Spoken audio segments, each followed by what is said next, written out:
इंक्लुडिं चन्दन ब्रह्म बिथाङा जोंनि दोलोआव हाबफैबा जों बिथांखौ बरायगोन।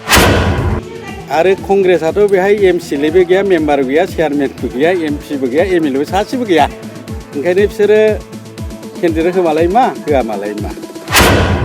एक नम्बर मानोना जों सानो बिजेपि आरो एजिपिआ बेहाय केन्डिडेट होआ। आरो कंग्रेसआथ' बेहाय एमसिएलएबो गैया, मेम्बारबो गैया, चेयारमेनबो गैया, एमपिबो गैया, एमएलएबो सासेबो गैया। ओंखायनो बिसोरो केन्डिडेट होमालाय मा होआ मालाय मा।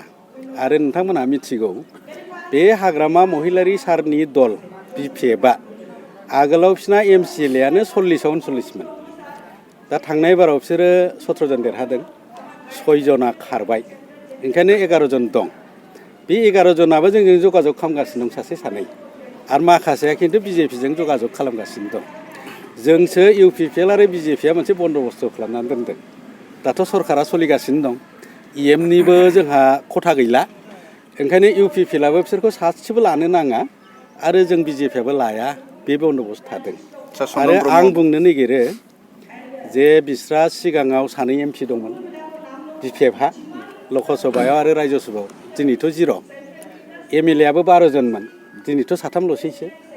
एमसिएलएआबो खेबसे खालि मोनदों 39 जन, खेबसेयाव मोनदों 29 जन, खेबसेयाव मोनदों 17 जन, खेबसेयाव मोनदों 19 जन, आरो दाथ' 11 जनल'सै। नङा होमबा? एमएलएआबो 3ल'सै, चरन बर', दुर्गादास बर' आरो रबिराम नार्जारि।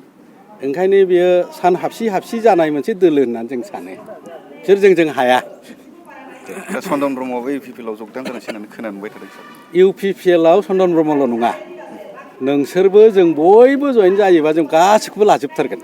मानोना पलिटिक्सआ धने जने फायसाबो थानांगौ, मानसियाबो बुरजा थानांगौ।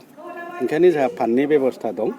आरो मानसिखौथ' जों बर', हारसा, सावथाल, बांगाल, राजबंसि बयखौबो लेंगासिनो दं, इनक्लुडिं चन्दन ब्रह्म।